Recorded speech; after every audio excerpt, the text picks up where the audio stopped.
Երևանի եւ Բաքվի միջև խաղաղության պայմանագիրը բեկումնային կլինի, Աստանայում հայտարարել է Հայաստանի արտգործնախարար Արարատ Միրզոյանը։ Նա հավելել է, որ երկարատև բանակցություններից հետո ժամանակն է ստորագրել համաձայնագիրը եւ առաջ շարժվել Հարավային Կովկասում խաղաղության հասնելու եւ տնտեսական հնարավորությունները բացելու համար։ Հայաստանի դիրքորոշումը հստակ է երկու պետությունների տարածքային ամբողջականության ճանաչում եւ սահմանազատման գործընթաց, հիմնված Ալմաթիի հռչակագրի դրույթների վրա, ընդգծել է Արարատ Միրզոյանը։ Բաքվից չեն արձագանքել ազգային ժողովի արտաքին հարաբերությունների հանձնաժողովի նախագահ Սարգիս Խանդանյանի Ադրբեջանի Մեջլիսի համապատասխան հանձնաժողովի հետ հանդիպում անցկացնելու առաջարկին։ Ադրբեջանցի պաշտոնակից Սամաթ Սեիդովին ուղղված առաջարկում Խանդանյանն ընդգծել էր, որ այդպիսի նախաձեռնությունը կարող է լրացնել Բաքվի ու Երևանի կողմից ձեռնարկվող վստահության ամրապնդման միջոցառումները, նպաստել տարածաշրջանային կայունության ամրապնդմանը։ Հայաստանը չի կարող երկու աթոռի վրա նստել, պետք է ընտրություն կատարի Եվրասիական տնտեսական միության ու Եվրամիության միջև։ Այս մասին հայտարարել է Ռուսաստանի փոխվարչապետ Ալեքսեյ Օվերչուկը, անդրադառնալով Հայաստանի խորհրդարանի կողմից ընդունված Եվրամիության անդամակցության գործընթացի մեկնարկի մասին օրինագիծը։ Նա նշել է, եւ Եվրամիությունը եւ Եվրասիական տնտեսական միությունը նման օրակարգեր ունեն, այդ պատճառով Երևանը պետք է որոշում կայացնի։ Իսկ եթե Հայաստանը շարժվի դեպի Եվրոպա, անհրաժեշտ կլինի վերանայել երկրի հետ տնտեսական հարաբերությունների ամբողջ համալիրը, եզրափակել է Օվերչուկը։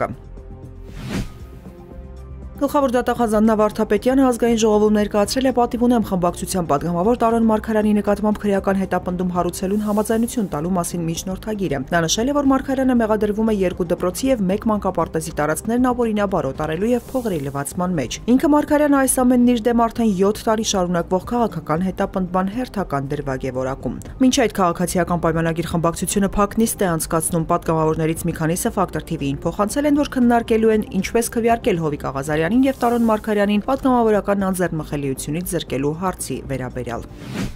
Գյումրիում հատուկ ջոկատայինները խոզարկություններ են իրականացրել նաև Մարտուն Գրիգորյանի նախընտրական շտաբներում, մինչ այս հայտնի էր դարձել Մայր Հայաստան դաշինքի գրասենյակում շտաբի պետ Արա Ոսկանյանի եւ դաշինքի մի շարք աջակիցների բնակարաններում խոզարկության մասին։ Հակակոռուպցիոն կոմիտեում քրեական վարույթներ են նախաձեռնվել Գյումրիի ավականու արտահերթ ընտրությունների քարոզարշավի ընթացքում ընտրակաշարք տալու, ստանալու, ինչպես նաև ընտրության ժամանակ բարեգործության արգելքը խախտելու առերևույթ հանցագործությունների վերաբերյալ։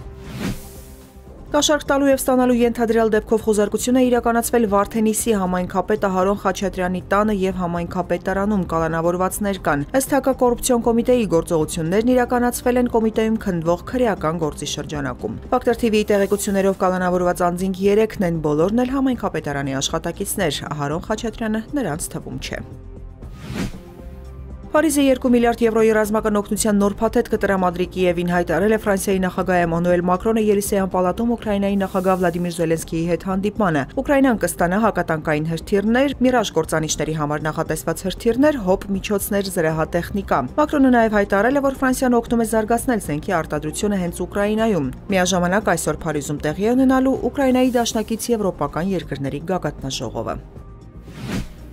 ԱՄՆ պետքարտուղար Մարկո Ռուբիոն հայտարարել է, որ Ուկրաինայի եւ Ռուսաստանի հետ ձեռք բերված պայմանավորվածությունները հիմնարար բնույթ են կրում եւ որ Վաշինգտոնը մտադիր է գնահատել Մոսկվայի առաջ քաշած պայմանները եւ որոշել հետագա գործողությունները։ Նա նշել է, որ Սև ծովում հրադադարի մասին Ռուսաստանի պահանջները ներառում են Եվրամիության որոշ պատժամիջոցների վերացում։ Խոսքը մասնավորապես վերաբերում է SWIFT-ին Ռոսսելխոզ բանկի միացմանը։